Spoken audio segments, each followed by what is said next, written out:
ಏಯ್, ಮನೆಗೆ ಈಗ ನೆಂಟರು ಬರ್ತಾ ಇದಾರೆ, ಇದನ್ನೆಲ್ಲ ತೆಗೆದು ರೂಮಲ್ಲಿ ಇಡು ಆಯ್ತಾ? ನನಗೇನು ಹೇಳಕ್ ಬರ್ಬೇಡ ನೀನು. ಏನೋ ನನಗೇನು ಹೇಳಕ್ ಬರ್ಬೇಡ ನೀನು.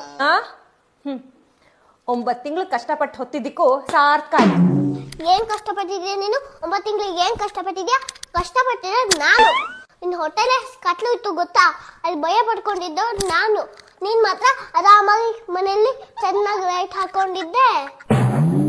ಅವ್ರ ಮನೆಗೆ ಊಟ ಕರೆದ್ರು, ಇವ್ರ ಮನೆಗೆ ಊಟ ಕರೆದ್ರು ಅಂತ ಚೆನ್ನಾಗಿ ತಿಂತಾ ಇದ್ದೆ. ನನಗ್ ಮಾತ್ರ ಇಲ್ಲಿ ಏನೂ ಇಲ್ಲ. ಶಾಪಿಂಗ್ ಮಾಡ್ಕೊಂಡು ಎಲ್ಲ ಬಟ್ಟೆ ಹಾಕೊಂಡು ಚೆನ್ನಾಗಿ ಎಂಜಾಯ್ ಮಾಡ್ತಾ ಇದ್ದೆ. ನನ್ನನ್ನು ಮಾತ್ರ ಇಲ್ಲಿ ಬರೀ ಬಿಟ್ಟಿದ್ದೆ. ನೀನ್ ಮಾತ್ರ ಮನುಷ್ಯನ ಮೇಲೆ ಕೈ ಆಡಿಸ್ಕೊಂಡು ಕಾಲಾಡಿಸ್ಕೊಂಡು ಆರಾಮಾಗಿ ಮಹಾರಾಣಿ ತರ ಮಲ್ಕೊಂಡಿದ್ದೆ. ನನಗಿಲ್ಲಿ ಕೈ ಆಡ್ಸಕ್ಕೂ ಜಾಗ ಇರಲಿಲ್ಲ, ಕಾಲಾಡ್ಸಕ್ಕೂ ಜಾಗ ಇರಲಿಲ್ಲ, ನಯ ವಯಸ್ಸೇ ಜಾಗ ಇರಲಿಲ್ಲ.